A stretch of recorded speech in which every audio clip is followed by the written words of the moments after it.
Hey guys, it's Jane. It's Friday, so I'm back for another Friday reads. It's also the 1st of May, and so I've been tossing up whether I should do a Friday reads or a monthly wrap up or what, but I don't feel up to a monthly wrap up right now, so it's going to be a Friday reads. I have had a pretty heavy week with life, and so I haven't actually done much in the way of reading this week. I finished The Steerswoman by Rosemary Kirstein. This is a really intriguing adventure story set in a fantasy world.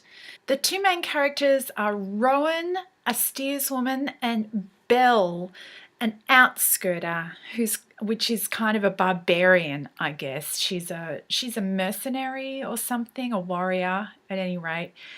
And they meet up in an interesting way and go off on a quest together in search of information about some strange blue crystals. And in doing so, they learn a whole bunch of other things about this world. It's a really fun story. We really only get the beginning of the story because it's a series, and at the end of the story you really want to go on to the next book.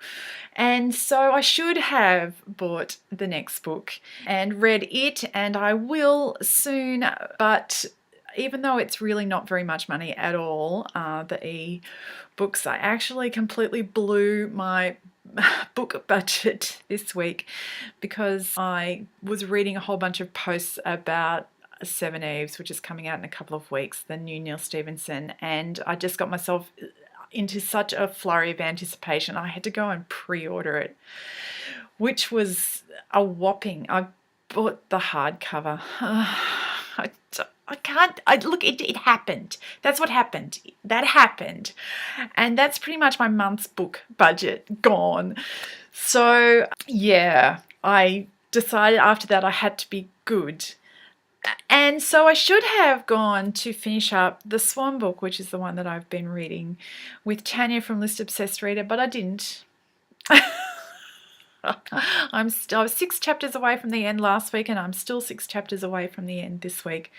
What I did instead was I decided that what I really wanted to do, and this is probably as much as anything because of some life stuff that's been going on, and I wanted a bit of comforting.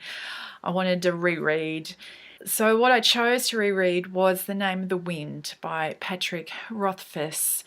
I just actually finished that just 15 minutes ago. I knew I was close, and so I decided that even though it was May the 1st, I was going to push through. I was really blown away by this book when I first read it a couple of years ago.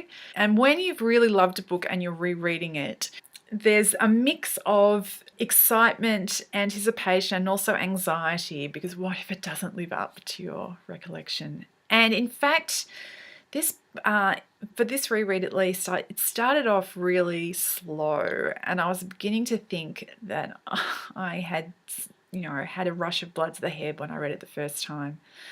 I actually recommended this book to a girlfriend recently, and at a bookstore, and made her buy it.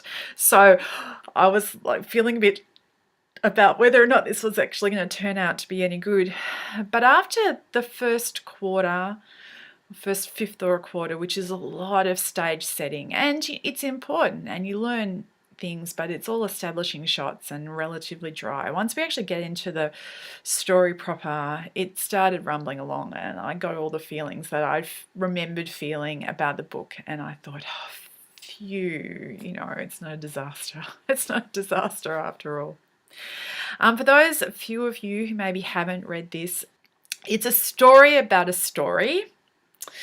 So the frame setting is the Wayside Inn, which is a pub in an out-of-the-way village, and Coat, who is the innkeeper, and seems to have something a little bit unusual going on with him. And there's one employee at the inn called Bast, and he also has something a little bit unusual going on with him. But until a stranger turns up at about the 1/4 mark, who turns out to be the chronicler, who is a guy who collects stories and who has come on a rumour looking for Coat, which is not his real name, that we actually start peeling back some of the layers and discovering what's actually going on. And anyway, after a bit of argy-bargy, an agreement is made between the innkeeper and the chronicler that he is going to tell his story, and we sit down, and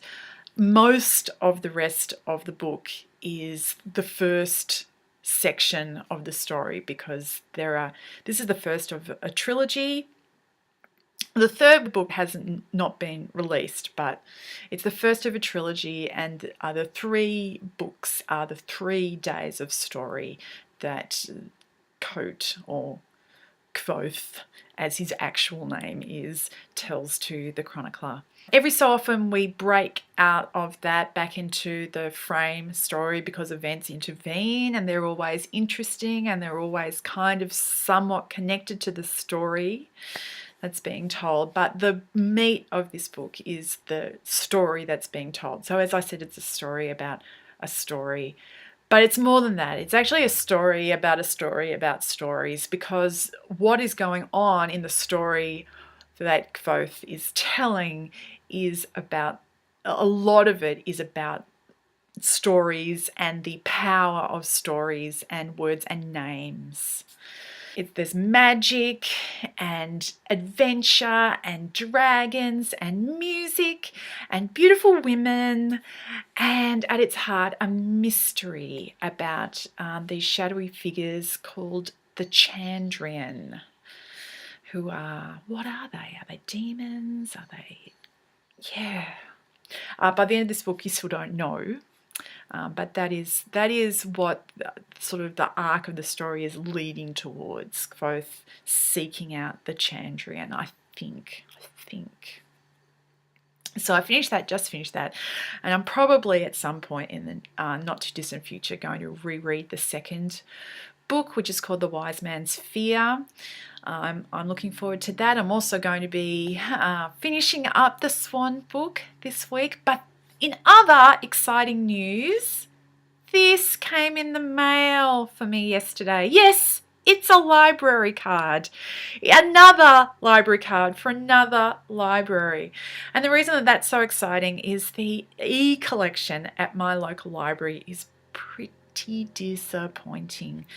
But this is the library that Tanya, the List Obsessed Reader, works for. And I've looked at her catalogue, and she has a lot more books that I want to read in her e-collection than I do. And now I'm a member, and so even though it's not in my neighbourhood, I can go online and get books from her library, e-books that is. So I am super excited about what I'm going to be able to borrow from Tanya's library, and that is where I'm going to leave my Friday reads. I'd love to hear what you guys are up to, and happy May Day, and that's it for me. I hope you're all well, and I'll talk to you later. Bye.